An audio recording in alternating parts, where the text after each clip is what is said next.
Well, hello. My name is Ben Stubblefield, and I will be your professor for online elementary Greek this fall through the Southern Baptist Theological Seminary. I am excited to begin this process and journey with you, and I just wanted to take a few minutes and introduce myself, let you hear my voice, see my face instead of Dr. Plummer's, and to let you know a little bit about myself and get to know you a little bit as best we can through an online medium. So let me just tell you a little bit about myself. Currently, I am pastor at First Baptist Jackson in Jackson, Alabama. I've been here for about a month, so I'm still getting to know the place. Many of you in pastoral ministry or in full-time vocational ministry and in churches, you understand kind of the dynamics here. So I'm learning a lot, and it's been a time-consuming and a challenging process, but we're having a great time as we go along. I have two children. My firstborn is 2 years old, just a little bit over 2 years old. Her name is Catherine Grace. We call her Kada, just a short nickname. And then my wife just had our second daughter, whose name is Pepper Elizabeth. Pepper is a family name, and we call her Pepper. She is a month old and is just figuring out how to sleep through the night. So we're pretty excited about that. My wife is, her name is Carrie. She's originally from Minnesota, and we met in Louisville in 2008. I lived in a house with about 8 other seminary students, men, and a big house. And she lived in a house with about 4 or 5 other girls, and lived just down the road from us. And she moved here to work, not to go to seminary. Anyway, we met, and about 3 or 4 of those guys have married 3 or 4 of the girls from that house. So it was a fun time to be in Louisville. We miss Louisville, and if you're studying there, it's a great town, a great time. If any of you are get a chance to go and visit there, it's a great city, and I think you'll enjoy it as well. But we're glad to be here in Jackson, and we're excited to begin the Lord's work here. I graduated from Southern in May 2012 with a PhD in New Testament studies. My dissertation focused on the book of Revelation. I have taught 4 or 5 New Testament classes, including elementary Greek, both on campus and have been a part of off campus and online education through Southern for quite some time. I've been a grader for Dr. Plummer, whose lectures you'll be watching for probably 5 years, and I've really enjoyed getting to know him and working alongside of him. I've worked at the library. I've been involved in all kinds of things at Southern and through Southern. So I'm not saying I'm the best teacher by any means, but I feel like I do know what you're going through, and I know how difficult elementary Greek can be, and what it's like to be a student again is not that far away from my own timeline. I am not that far away from being a student myself, so I understand the pressures and the dynamics on family and work and otherwise. So anyway, so that's a little bit about us. I guess I should mention I've been a pastor. I was a bivocational pastor for 5 years in a rural town in southern Indiana while I lived in Louisville, and then have recently just moved here. So the Lord's been very gracious to us, and I'm so thankful that I get to share in this experience with you, and for all that He has done for us. So um, I will not say that elementary Greek was the greatest thing that ever happened to me, but it was such a good thing for me to study and to learn along with brothers and sisters who love the Lord.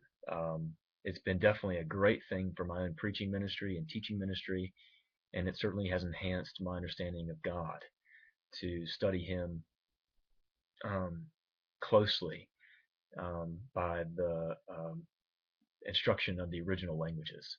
So please appreciate this time and make the most of it, and work as hard as you can to grasp. Elementary Greek is really a building block. It's a way for you to understand the Lord our God more closely and more personally.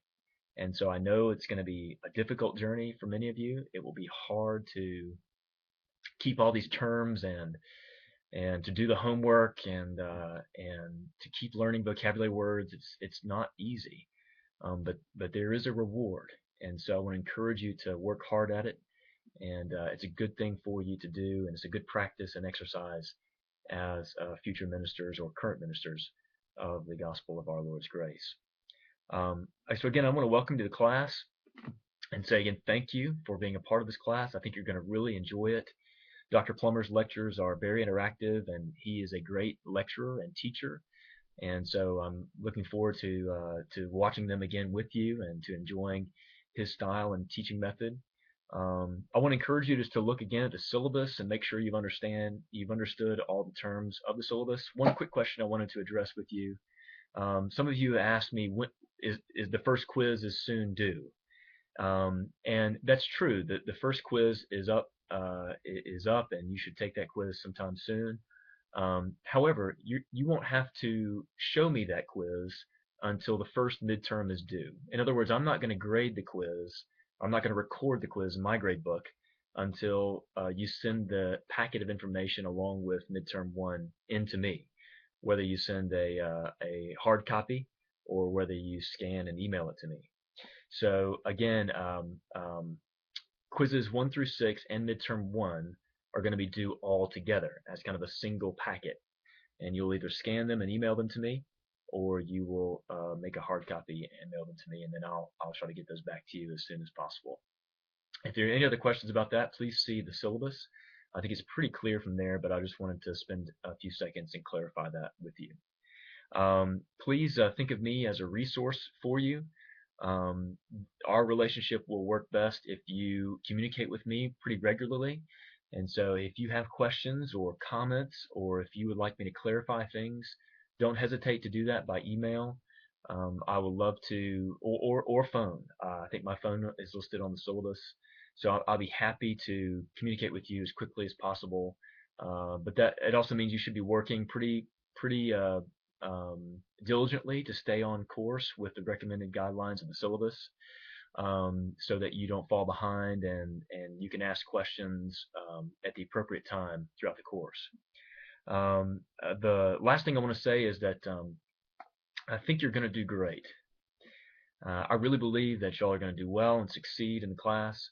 I think that online students tend to do better because I think they're used to this method, and you're also you're diligent to study on your own time.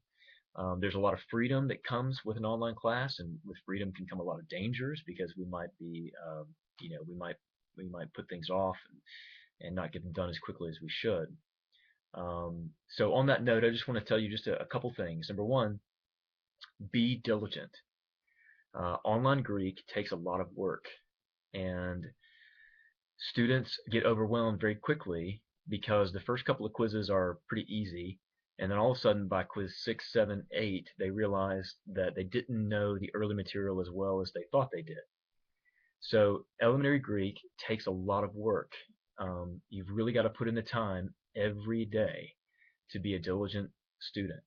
You can, unless you've had this class before or you've had a lot of experience with biblical languages, you cannot wing elementary Greek.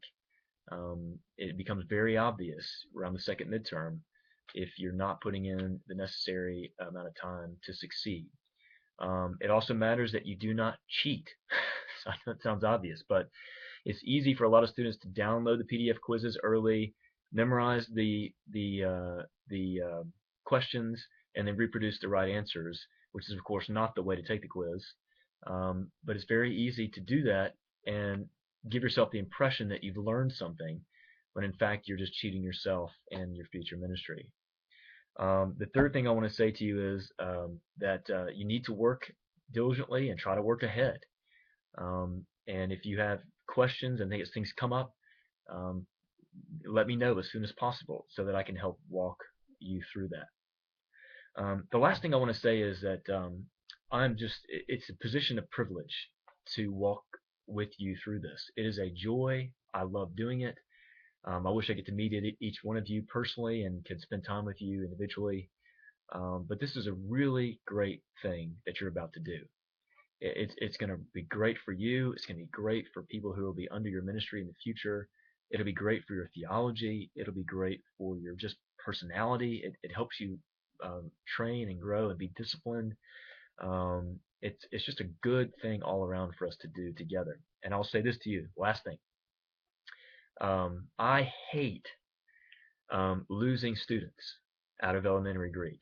The last thing that I want is for you to try and try and try to succeed and have to drop the class. Now, I know you may have to do that at some point. It's not going to hurt my feelings if you do that, and I hope you don't feel like, a total disaster. Sometimes you just need more time than you actually have. But I'm saying that to you because I want to tell you that I am committed to you, and I want you to succeed, and I will do whatever it takes to help you succeed. So please think of me as someone you can call on to help you and to push you through. Um, I'm not Jesus, and I rarely compare myself to Jesus, if ever. But Jesus said that of those who are His sheep, that He holds them in His hand, and nothing can snatch them out. Well, I kind of like to think of myself as you have trusted yourself into my hand for this semester of elementary Greek, and I do not want anything to snatch you out. So please think of me as a resource for you, and I'm committed to you. I don't want to leave any one of you behind, and I want you all to succeed. And I think if you will give yourself to this study and commit this to the Lord, commit your semester to the Lord, you will do exceptionally well. So thank you for your time, and I hope you enjoy Dr. Plummer's lectures and materials. I'm excited about this process with you, and want to be a resource, a friend, and a helper. And so thank you for your time again, and we'll talk to you again sometime in the near future.